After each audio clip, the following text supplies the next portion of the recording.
Hi guys, it's Thursday, early afternoon. Not feeling great. I've been a bit under the weather for a couple of days and also a bit sleep deprived. Caught up with a little bit of sleep just before, got about an hour's snooze which helped a bit. Yeah, haven't been feeling wonderful, but tried to actually video a walk and talk earlier, but it was just so windy it was impossible. And we've had, I tried yesterday as well, and it was pissing down rain, so the elements have been against me. But I just wanted to actually get back to people about a couple of important issues and to do with civil liberties, which seem to be being eroded on a daily basis in Australia right now. The current one that really gets me is actually thanks to our wonderful Prime Minister Scott Morrison, who may be riding reasonably high in the polls at the moment, but I don't think he necessarily deserves that, because I believe that his cabinet with the premiers that he's been running has actually been a bit of an abject failure. I mean, it was supposed to bring the country together, and if anything, it's actually led to greater division within the country by giving the individual premiers a stage to sort of spruik their own opinions, and I think they enjoy the fact that they're splitting up the country because it gives them greater prominence, and the Australian public seems to support it, which I don't understand. I'm really at odds with what a lot of the opinion polls are saying about what the populace thinks of the premiers and the Prime Minister. My major beef with the Prime Minister isn't actually to do with the cabinet, although I think it is a bit of a joke, this inclusive cabinet with premiers, just basically a PR exercise. But the big issue I have with the Prime Minister is the way that he has actually restricted Australia's movement overseas. Now, we know we all have issues with getting overseas at the moment, and very few Australians have even any chance of going overseas. But on top of that, the Australian government, in its wisdom, has actually now made it compulsory for you to actually having to apply to travel overseas. You have to get the okay from the bureaucrats before you can actually travel. It used to be that you just have to have a valid passport and a ticket, and you just get on your flight and Bob's your uncle. I mean, if you could find a country that's prepared to accept someone travelling from Australia, that should have been the major issue. But no, Australia is the odd man out internationally by making it incredibly difficult for Australians to travel. It's the nanny state on steroids.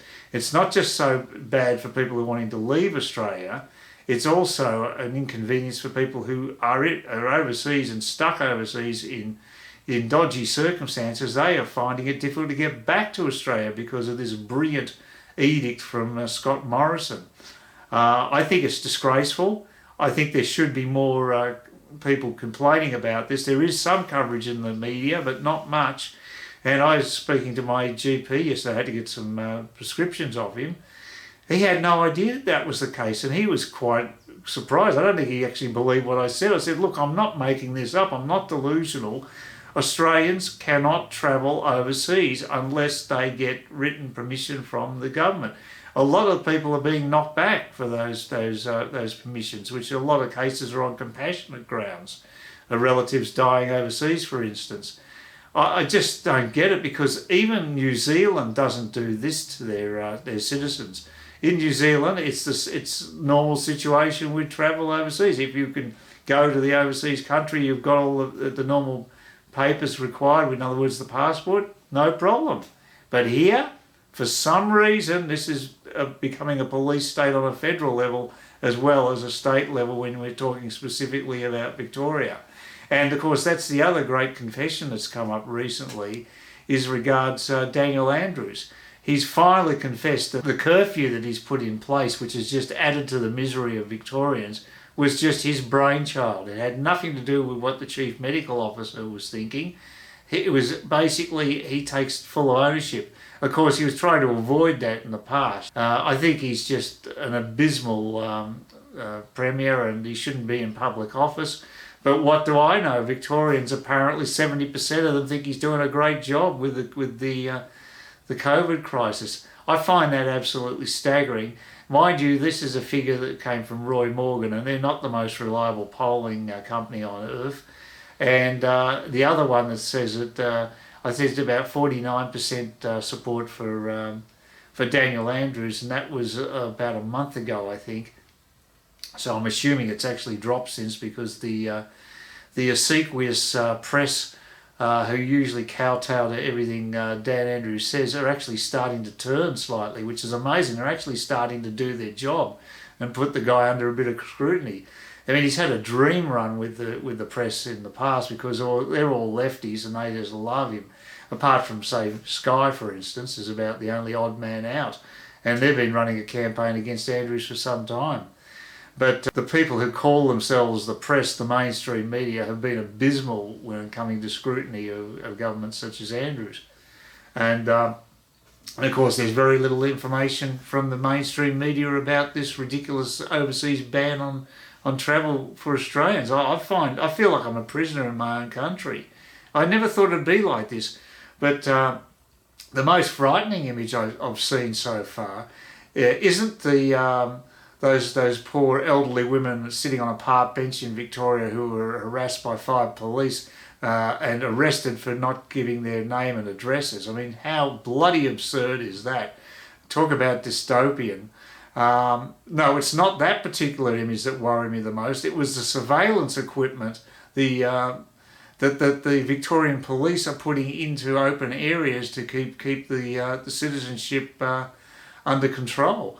It is really 1984 stuff. There's a photo of this gear. It's a mobile surveillance unit that the Victorian police are using. This is really Stasi, Eastern Europe, East German type situation that's occurring, and I don't like it. And it's all because of this corona threat.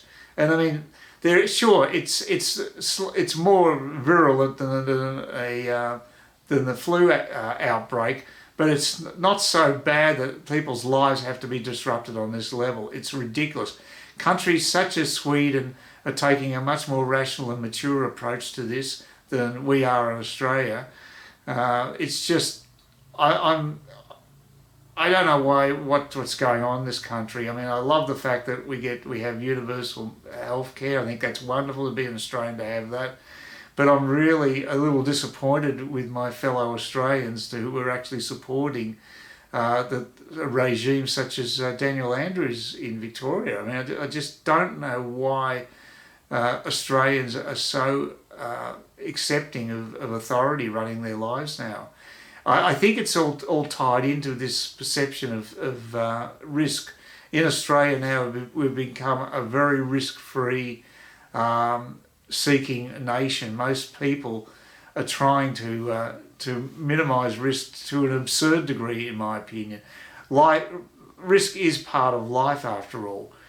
Being born is a miracle in itself. That the chance of a particular sperm hitting the ovum to produce me is probably in the billions or trillions to one. It's just the chance of me ever having a life is just so incredible in itself. So I've already beaten the odds in that respect. I've had challenges in my own life in a medical sense and in other senses where I could have easily died. It's part of life. You have to accept risk as part of life. Otherwise, you just curl up in a fetal position and you won't live. Because it is part of life. It's ironic, but death is part of life, and it has to be accepted as well. And I don't know how much time I've got. I've just got to basically use what time I do have left in a productive way. And I think that's got to be the philosophy that drives people through life. I mean, you don't want to just basically say, woe is me, everything is dangerous. I can't go out of the house. I'll basically just curl up in the fetal position and just hope it all goes away. It seems to be a lot of Australians are fitting that particular profile these days, and it's not healthy. I think actually kids need to be removed from their cotton wool existence, which I never had. I was able to to lead a relatively adventurous life as a child, an independent life as a child, and I have no problem being independent now. I love my independence. If I lose that, that would be the greatest blow to me personally. That information about Scott Morrison, which I only discovered myself probably about a week or two at the most ago. And, you know, I hope we can get that reversed, because personally I've got my doubts about his ability to lead, and I don't know if he'll be around long term. He was on shaky ground prior to the COVID situation. With the bushfires, being in Hawaii, having a great holiday with the family, he just didn't seem to want to get involved in what was going on in Australia, and he was really dipping in the polls. So popularity can wax and wane quite a bit. So any politician who thinks they're quite secure today, you want to be very careful, because it's not something you can count on. Anyway, it's not a cheery little video, I'm afraid, and I'm probably out of step with most Australians, and I'll probably get a bit of stick from the comments and what have you, but you know, the same rules apply. Please do comment. Please give me a thumbs up or thumbs down, and even consider subscribing to my channel. I would really appreciate that. If not, fair enough. I can't force you to. There's plenty of channels on YouTube that I've unsubscribed from, so I'd be a hypocrite if I said that you have to stick with me. But I would hope you do, and it'd be nice to have some new people along for the ride as well. But it's out of my control. I feel like a Victorian, out of my control. Well, I hope you guys are having a decent day, and I hope you're getting more sleep than me, and I hope you're not feeling as seedy in the digestive area that I have been of recent times. So have a great day. I hope it's still and sunny wherever you are, and still, that is, without wind, which is a chronic issue for me here. It's actually quite pleasant to walk in, but it's just terrible if you've got a GoPro and you're trying to record something. Anyway, trivial problem. There's a lot bigger problems in this country, and I hope we get it sorted out. I really do.